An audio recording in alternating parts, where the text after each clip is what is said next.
Hi friends, അപ്പോൾ ഞങ്ങൾ കല്യാണ തലേന്ന് ഒരു ഹൽദി പരിപാടിക്ക് പോവാണ് കേട്ടോ. അപ്പോൾ ഞങ്ങൾ പോകുമ്പോഴേക്കും ഹൽദി പരിപാടിയൊക്കെ തുടങ്ങിയിട്ടുണ്ടായിരുന്നു. ചെക്കൻ്റെയും പെണ്ണിൻ്റെയും ഒരേ മണ്ഡപത്തിൽ വെച്ചായിരുന്നു ഹൽദി പരിപാടി. അതുകൊണ്ട് തന്നെ ഒരു റിസപ്ഷൻ ഫീലായിരുന്നു. നിറയെ ആൾക്കാരുണ്ടായിരുന്നു. ഞങ്ങളെല്ലാവരും മോളിൽ പോയിട്ടാണ് ഇരുന്നത് കേട്ടോ. മോളിൽ പോയതിൻ്റെ വേറൊരു ഉദ്ദേശശുദ്ധി എന്താണെന്ന് പറഞ്ഞാൽ ഒരു റീൽസ് എടുക്കാൻ പറ്റി. ദച്ചൂട്ടിയൊക്കെ അത് മോളിൽ നിന്ന് നല്ല കളിയാണ്. പാട്ടും ഒക്കെ വെച്ചിട്ടുണ്ട് കേട്ടോ. ഞങ്ങൾ വിചാരിച്ചു വലിയ പാട്ടും ഡാൻസൊക്കെ ഉണ്ടാവുമെന്ന്. ഞങ്ങളതൊന്നും കണ്ടില്ല.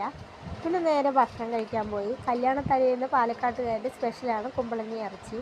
അപ്പോൾ അതായിരുന്നു അന്ന് അവിടെയും. വ്ലോഗ് എടുക്കുന്നില്ലേ എന്ന് പറഞ്ഞ് പ്രോത്സാഹിപ്പിക്കാൻ എൻ്റെ ഒരു ഫോളോവർ ഉണ്ടായിരുന്നു. അപ്പോൾ അവനെയും കൂടി ഞാൻ ഇതിൽ ഉൾപ്പെടുത്തുകയാണ് കേട്ടോ. യോ പിന്നെ ഈ കാണുന്ന ഡാൻസ് പരിപാടിയൊന്നുമല്ല, ചെറിയൊരു റീൽസാണ് കേട്ടോ. വീഡിയോയിൽ ഉൾപ്പെടുത്താൻ വേണ്ടിയിട്ട് അവരൊരു ചെറിയൊരു റീൽസായിട്ട് എടുത്തിരിക്കുകയാണ്. പരിപാടി കഴിഞ്ഞ് തിരിച്ചു വരുന്ന സമയത്ത് റോഡിലൊരു പട്ടി ചത്ത് കിടക്കുന്ന പോലെ കിടക്കുന്നു കേട്ടോ. ചാവാറായിന്നാണ് ഞങ്ങൾ കരുതിയത്. അതുവഴി വന്നൊരേട്ടൻ കാലുകൊണ്ട് തട്ടിയിട്ട് എണീക്കുന്നില്ല. പിന്നെ നോക്കുന്നു, പുള്ളിക്കാരൻ നമ്മളെ പറ്റിച്ചതാണ് ഗൈസ്. എണീറ്റിരുന്ന് ചൊറിയാണ്. നല്ല ഉറക്കത്തിലായിരുന്നു.